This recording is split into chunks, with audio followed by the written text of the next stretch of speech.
Assalamualaikum warahmatullahi wabarakatuh. Kali ini kita akan membahas materi mengenai emotional development. Materi yang kita bahas hari ini cukup seru ya, jadi semoga teman-teman enjoy dan melihat sampai akhir. Oke, langsung saja ke slide pertama. Ketika kita membahas emotional development, kita harus paham bahwa emosi merupakan alat komunikasi yang paling penting dalam kehidupan manusia. Dan sebagian besar emosi kita tunjukkan melalui facial expression atau ekspresi wajah kita. Nah, sekarang kita akan membahas bagaimana bayi menyampaikan emosinya gitu ya. Perkembangan emosi dimulai dari masa bayi itu ada yang disebut dengan emosi primer gitu ya, dan juga emosi yang disadari atau self-conscious emotion. Nah, emosi primer ini sifatnya universal ya, jadi semua orang di seluruh muka bumi ini, baik itu orang-orang modern yang sudah terpapar teknologi maupun orang yang indigenous tribe atau orang yang di suku pedalaman yang nggak pernah lihat TV, nggak pernah lihat koran, nggak pernah lihat sosial media, itu semuanya mengalami atau memiliki 6 emosi primer ini, kayak gitu. Sifatnya universal, apa aja, yaitu terkejut, marah, sedih, senang, takut, dan jijik, kayak gitu. Nah, pada bayi itu sudah muncul gitu ya pada 6 bulan pertama masa bayinya, jadi sudah bisa mengekspresikan 6 emosi primer ini. Nah, emosi yang disadari atau self-conscious emotion itu munculnya gradual. Jadi nanti setelah lebih dewasa atau setelah lebih besar kayak gitu ya, baru bisa mengekspresikan emosi-emosi yang disadari ini. Jadi emosi yang disebut dengan self-conscious emotion ini membutuhkan kognisi dan kesadaran diri kayak gitu ya, sehingga membutuhkan waktu untuk dia muncul. Seperti contohnya rasa malu gini ya, itu muncul di saat usianya 1,5 tahun atau 18 bulan gitu. Kemudian ada rasa bangga, rasa malu, rasa bersalah, biasanya muncul di 2 sampai 2,5 tahun pertama anak kecil kayak gitu ya, baru bisa mengekspresikan rasa bangga, malu, rasa bersalah. Bagaimana bayi itu mengekspresikan emosinya? Nah, yang pertama adalah dengan tangisan. Ya, mulai dari bayi baru lahir itu sudah bisa menangis gitu kan ya. Itu adalah indikator bahwa bayi itu sehat. Kayak gitu, basic cry. Biasanya memiliki pola atau ritme tertentu, biasanya disebabkan karena lapar gitu ya. Kemudian ada anger cry, seperti basic cry tapi lebih bervariasi, biasanya ada jeritan-jeritannya gitu ya kan, keras hampir seperti berteriak. Kalau misalnya dia lapar tapi nggak dikasih susu misalnya, dia akan berubah menjadi anger cry. Kemudian pain cry, tidak diawali dengan rengean tapi langsung jeritan kayak gitu, tiba-tiba lah kayak gitu. Itu biasanya karena sakit gitu ya. Kalau basic cry dan anger cry biasanya gradual, ada ngerengek-ngerengek dulu baru terus nangis. Tapi kalau pain cry biasanya nggak ada rengekan tapi langsung tangisan. Nah, itu langsung harus waspada ya, kenapa nih tiba-tiba menjerit kayak gitu, harus waspada, mungkin dia digigit serangga atau jatuh kayak gitu. Smiling. Nah, smiling itu juga bentuk awal komunikasi pada bayi ya. Biasanya ditujukan kepada objek lekatnya, orang tua atau pengasuhnya gitu ya. Ada yang disebut dengan reflexive smile dan social smile. Reflexive smile itu tidak disebabkan karena respon gitu ya. Jadi biasanya muncul saat tidur. Biasanya kan bayi kalau tidur kayak ngelindur terus senyum-senyum sendiri. Nah, itu yang disebut dengan reflexive smile. Nah, kalau social smile itu biasanya muncul di usia 4 sampai 6 minggu pertama kayak gitu, sudah tahu ada respon dari stimulus eksternal kayak gitu. Kemudian rasa takut. Nah, biasanya muncul sekitar usia 6 bulan. Kayak gitu, puncaknya di usia 18 bulan. Biasanya bayi umur 6 bulan sampai 18 bulan atau misalnya sebelum 18 bulan itu masih belum terlalu paham tentang rasa takut gitu ya. Jadi mereka ya santai aja gitu, jalan di gelap-gelapan misalnya, nggak takut suara keras, nggak kaget misalnya itu ya. Nah, tapi ketika usia 18 bulan baru dia mengekspresikan dan juga lebih banyak merasakan rasa takut itu tadi. Yang tadinya nggak masalah kalau lihat sepeda motor gitu misalnya ya, atau denger suara yang keras, tapi di usia 18 bulan tiba-tiba dia takut kayak gitu. Itu di usia 18 bulan kayak gitu. Tapi bayi itu bisa mengekspresikan rasa takut lebih awal gitu ya, ketika lingkungannya itu tidak kondusif. Misalnya lingkungannya penuh dengan hal-hal yang negatif, misalnya orang tuanya sering bertengkar atau dia menyaksikan KDRT misalnya, lah itu dia biasanya akan menunjukkan ekspresi takut lebih awal gitu, sebelum 18 bulan ini. Nah, paling sering itu rasa takut bayi itu disebabkan karena adanya orang asing biasanya ya. Ada orang asing terus dia akhirnya menunjukkan rasa takut, dempis gitu, atau bahasa Jawanya dempis ya, bahasa Inggrisnya ya, bahasa Indonesianya. Terus kemudian takut karena terpisah dari pengasuhnya. Biasanya ini disertai dengan tangisan ya, karena separation gitu. Kemudian perkembangan emosi pada masa anak-anak. Emosi yang disadari seperti rasa bersalah dan bangga menjadi suatu hal yang umum di masa anak-anak awal kayak gitu. Jadi di sini masa mereka belajar mana yang boleh, mana yang nggak boleh gitu ya. Ketika mereka melakukan kesalahan terus dimarahi, mereka menunjukkan rasa bersalah gitu ya, kayak ngeliatin kayak gitu, atau bahkan menangis. Kemudian rasa bangga ketika mereka melakukan sesuatu yang di-approve oleh orang tuanya atau mendapatkan pujian kayak gitu, sehingga melakukan itu lagi supaya mendapatkan pujian kayak gitu ya. Nah, mereka juga memahami bahwa situasi tertentu memunculkan ekspresi atau emosi tertentu gitu. Nah, ini ya, di usia 2 sampai 4 tahun istilah yang digunakan anak untuk menggambarkan emosinya semakin banyak ya. Diawali dari usia 2 tahun biasanya itu ada yang kalian masih ingat vocabulary burst itu ya. Jadi tiba-tiba bahasanya banyak aja gitu ya. Kemudian di usia sekolah dasar sudah mulai mengembangkan kemampuan memahami emosi yang lebih kompleks gitu. Bahkan sudah tahu kalau temennya itu melerok dengan judes, waduh dia tandanya itu dikucilkan atau mendapatkan disapproval dari temannya, sehingga dia akan mengupayakan cara supaya disukai oleh temannya gitu ya. Kemudian ada dilirik dengan agak tajam. Nah, itu sudah mulai tahu gitu ya, bahwa itu adalah hal atau emosi negatif. Nah, lainnya ini ya, anak merasa bangga ketika meningkatkan kemampuan membacanya misalnya, merasa malu ketika menyakiti perasaan temannya misalnya. Kemudian juga bisa menyembunyikan emosi yang dirasakan kayak gitu. Jadi anak di usia sekolah dasar itu udah nggak sepolos anak-anak yang lebih kecil ya sebelumnya ya. Jadi udah bisa menahan nangis kalau misalnya mereka itu kecewa kayak gitu. Kemudian juga bisa menunjukkan empati terhadap orang lain gitu. Bagaimana dalam masa remaja biasanya emosi itu naik turun gitu ya, mood swingnya itu parah banget kayak gitu. Kalau masa remaja itu tiba-tiba bisa seharian bete kayak gitu, biasanya bahkan mempengaruhi keadaan teman-teman di kelasnya kayak gitu ya, meledak-ledak emosinya. Kalau misalnya udah marah ya udah teriak-teriak aja kayak gitu, marah-marahin teman-teman sekelasnya gitu misalnya. Atau kebalikannya, kesulitan dalam mengekspresikan emosi kayak gitu. Jadi bingung dengan bagaimana cara dia mengungkapkannya sehingga dipendam, sehingga menjadi stres kayak gitu. Akibatnya apa? Depresi ya. Sering terjadi pada masa remaja dibandingkan pada masa anak-anak kayak gitu. Karena itu tadi sulit dalam mengekspresikan emosinya.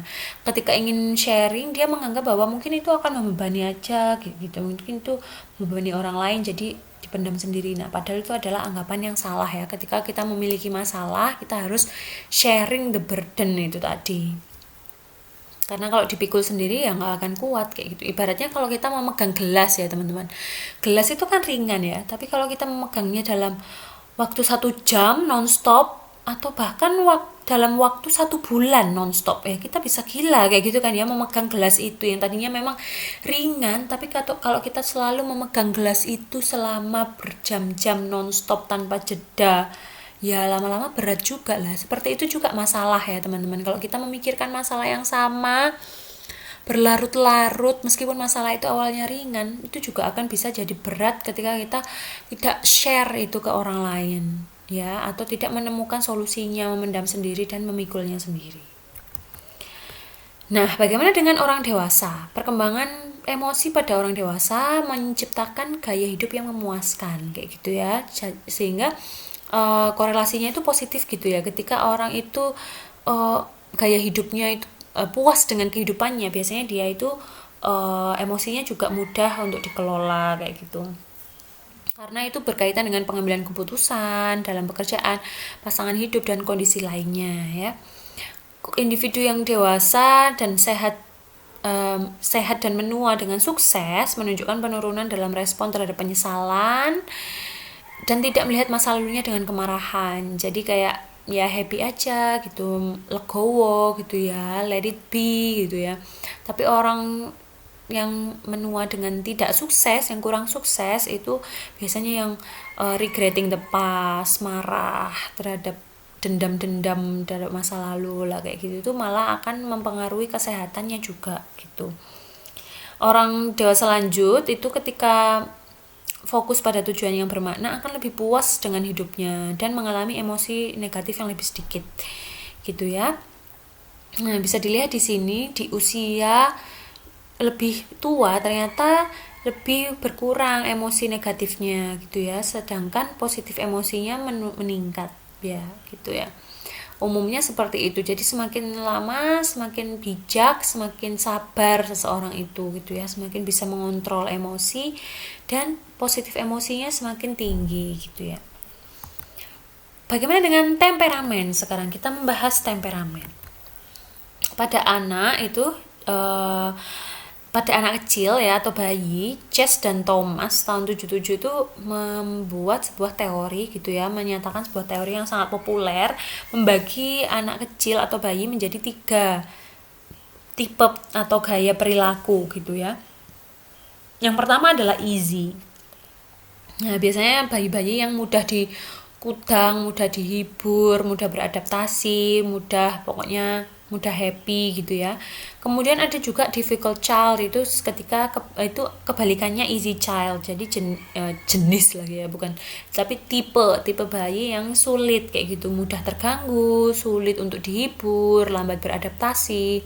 Kemudian sukanya tantrum sebagai reaksi frustasinya. Dan juga ada ini tipe slow to warm up. Jadi ini baby yang cenderung mager aja, expressionless kayak gitu ya. Reaksi emosinya biasanya tenang, lempeng, gak mudah terganggu, tidak mudah senang atau tidak mudah terganggu juga gitu. Lambat dalam merespon perubahan, biasanya ngeliatin dulu gitu ya, nggak langsung ikutan tepuk-tepuk misalnya gitu ya. Respon yang lambat terhadap stimulus baru, ketertarikannya bertahap kayak gitu, setelah diulang-ulang baru mau mengikuti lingkungannya ya. Nah, ini ternyata 40% itu masuk dalam kategori easy child, kebanyakan anak yang diteliti gitu ya. 10%-nya difficult, 15%-nya slow to warm up. Tapi 35% ini tidak masuk dalam ketiga kategori tersebut gitu ya. Nah, ini bisa dilihat bahwa anak yang temperamennya difficult itu menunjukkan lebih banyak masalah ketika pola asuhnya kurang berkualitas, tapi sedikit masalah ketika mendapatkan pengasuhan yang berkualitas gitu. Nah, tahun 2006 itu ada klasifikasi terbaru mengenai temperamen bayi ya oleh Rothbard dan Bates ini. Extraversion atau surgency itu bayi yang mudah senang gitu ya, beraktivitas, senyum, tertawa. Negative affectivity itu ketika mengekspresikan rasa takut, frustasi ya, sering cemas, sering menangis. Kemudian ada yang disebut dengan effortful control atau self regulation. Jadi bayi yang mampu mengelola arausalnya agar tidak terlalu tinggi gitu ya. Jadi ini bayi yang sudah self aware gitu ya, mengontrol emosinya, udah punya kontrol terhadap emosinya. Oke, aku harus jaim gitu kali ya. Kemudian temperamen itu sifatnya bawaan ya. Jadi banyak penelitian itu menunjukkan bahwa temperamen itu ternyata diturunkan dari orang tuanya gitu ya. Dan hal itu cukup stabil gitu ya. Jadi kalau orang tuanya itu periang, woles, suka guyon, maka anaknya juga temperamennya mirip-mirip seperti itu. Tapi kalau misalnya ortunya itu grumpy gitu ya, atau kayak uring-uringan kayak gitu, anaknya juga tone temperamennya juga nggak jauh dari orang tuanya gitu. Bayi yang baru lahir menunjukkan pola tidur, kerewelan, aktivitas yang berbeda dan cenderung menetap pada tingkat tertentu gitu ya. Biasanya ya seperti itu pola-polanya ya. Temperamen berkembang bersama dengan munculnya berbagai emosi dan kapasitas regulasi dan dapat berubah sebagai respon terhadap sikap dan perlakuan orang tua gitu ya. Jadi kayak itu juga nggak selamanya seperti itu, nggak sesuatu yang mutlak, tapi berubah sesuai dengan sikap dan perlakuan orang tua. Jadi kan bayi itu merespon gitu ya, merespon terhadap lingkungannya. Oke, next kita akan membahas mengenai kepribadian gitu ya. Mungkin teman-teman semua sudah paham gitu ya, atau pernah lah paling enggak mengisi sebuah angket tentang tes gitu ya, untuk mengetes kepribadian kalian itu masuk ke yang mana sih kayak gitu. Nah, kita bahas dulu tentang trait teori gitu ya, bahwa kepribadian itu terdiri dari disposisi yang beragam atau luas yang disebut dengan trait kayak gitu ya. Jadi itu menghasilkan karakteristik respon tertentu ya. Jadi trait itu menunjukkan bahwa seseorang itu digambarkan dalam cara-cara mereka berperilaku. Bagaimana sih orang itu dalam hal misalnya kalau dihadapkan dengan situasi A, apa yang dia akan lakukan. Nah, itu adalah trait. Kayak gitu ya. Biasanya trait teori ini salah satu yang populer itu, kalau kalian sudah familiar, itu adalah MBTI ini ya. Siapa yang di bio Instagramnya atau Twitternya menuliskan ini, misalnya INFJ atau ENFJ, nah kayak gitu-gitu ya, ESTP lah kayak gitu. Ini adalah MBTI ya yang populer. Nah di sini itu seseorang itu digolongkan menjadi 16 tipe kayak gitu, 16 tipe personality lah. Namun ini banyak yang dikritik kayak gitu, banyak dikritik oleh para ahli karena sebenarnya ini tuh agak-agak pseudoscience gitu ya MBTI itu, karena dia mengotak-ngotakkan manusia dari berdasarkan 16 tipe ini kayak gitu, berdasarkan apa yang dia akan lakukan ketika dihadapkan dalam situasi tertentu kayak gitu. Jadi nggak selamanya akurat gitu ya akhirnya teman-teman. Jadi kenapa itu disebut pseudoscience. Nah yang nggak pseudoscience apalah sekarang ini yang banyak dianggap lebih akurat daripada MBTI adalah teori 5 personality ini, Big 5 personality. Nah ini adalah salah satu teori yang sedang banyak diteliti gitu ya, lagi happening sekarang kayak gitu, karena berkaitan dengan sejumlah aspek penting seperti kesehatan, intelijensi, fungsi kognitif, prestasi pekerjaan, serta hubungan. Jadi di dalam teori kepribadian Big Five ini, semua orang itu punya masing-masing aspek ini, cuman tarafnya atau levelnya satu orang dengan yang lainnya itu berbeda-beda gitu ya. 5 tipe itu ya, 5 Big Five kepribadian itu adalah openness atau keterbukaan gitu ya. Di situ ada imaginative, practical, interested in variety, routine, dan lain sebagainya. Conscientiousness gitu ya, organized atau disorganized, careful, careless, kayak gitu-gitu. Kemudian extraversion, sociable, or retiring, fun loving atau somber kayak gitu. Jadi di masing-masing ini ada negatif dan positifnya gitu ya. Agreeableness gitu ya, dan neuroticism, benar kayak gitu. Jadi semua orang itu punya trait, kelima trait ini, tapi levelnya berbeda-beda gitu ya. Nah ini bisa dibaca sendiri optimisme itu seperti apa gitu ya kan. Nah orang-orang itu ya ada yang optimismenya tinggi, ada yang rendah kayak gitu. Nah pada usia 5-10 tahun memahami bahwa berpikir positif meningkatkan kondisi emosi mereka, sementara berpikir negatif sebaliknya gitu ya. Menjadi optimis pada remaja mengurangi pemikiran bunuh diri kayak gitu. Kemudian penyesuaian yang lebih baik kayak gitu. Nah, personality traits apakah related to longevity? Nah, ini ya. Beberapa penelitian menunjukkan bahwa trait kepribadian tertentu berkaitan dengan panjang umur ternyata. Nah ini ya, apakah orang tipe kepribadian tertentu itu lebih panjang umur dari yang lainnya? Ternyata somehow yes, kayak gitu.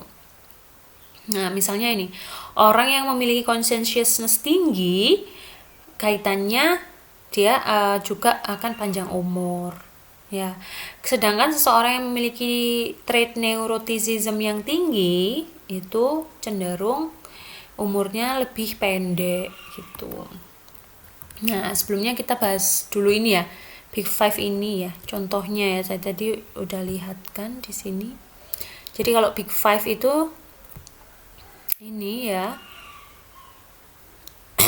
tabelnya seperti ini dan nanti hasilnya akan seperti ini. Ada yang rendah O-nya, openness-nya, ada yang tinggi apanya tadi agreeableness-nya kayak gitu. Lah yang tinggi neuroticism-nya ini tadi biasanya tadi diasosiasikan dengan usia yang kemungkinan lebih pendek gitu ya. Oke, kembali ke slide.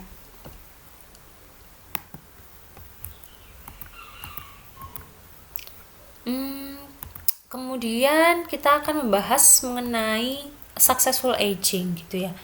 Kepuasan dalam diri terhadap dalam penyesuaian terhadap kondisi eksternal kayak gitu. Misalnya kepuasan tentang kesehatan fisik, kepuasan tentang produktivitas, panjang umur kayak gitu ya. Itu mencakup self efficacy dan perceived control atas lingkungan. Jadi ketika dia itu memiliki efikasi diri yang tinggi ya, dia berpikir dia mampu melakukan ini kayak gitu, optimismenya kayak gitu. Kemudian juga dia mampu mengontrol lingkungannya, maka dia akan bisa puas terhadap kehidupannya gitu ya. Ada beberapa teori ya tentang successful aging ini. Yang pertama yang kita bahas adalah disengagement teori.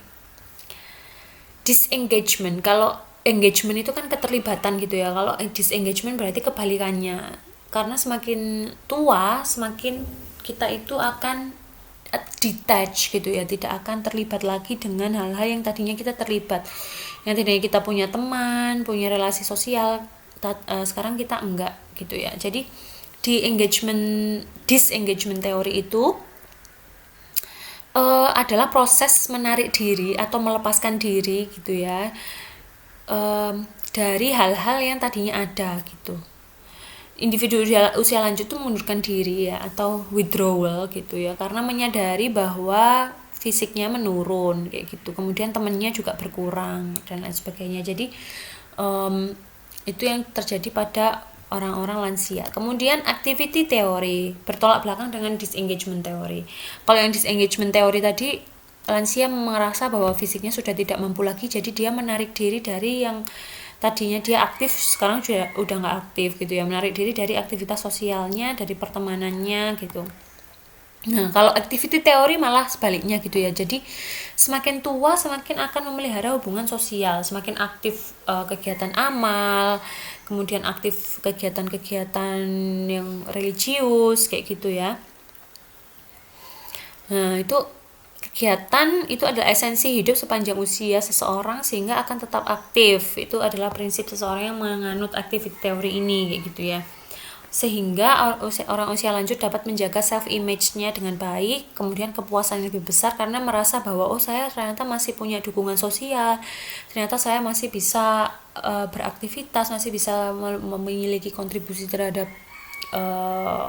masyarakat kayak gitu ya, sehingga dia merasa baik gitu ya, merasa better about themselves. Kemudian teori kesinambungan itu adalah menekankan pada kebutuhan manusia untuk memelihara hubungan dan koneksi antara masa lalu dan masa kini gitu ya. Jadi berkesinambungan. Aktivitas adalah penting, bukan hanya demi diri sendiri tapi merupakan representasi gaya hidup yang berkesinambungan. Jadi ini adalah upaya lansia untuk tetap mempertahankan jati diri dan identitas mereka kayak gitu ya. Jadi itu yang terjadi pada proses orang-orang yang menua itu ya. Oke, terima kasih teman-teman. Silakan drop pertanyaan jika ada yang ditanyakan. Wassalamualaikum warahmatullahi wabarakatuh.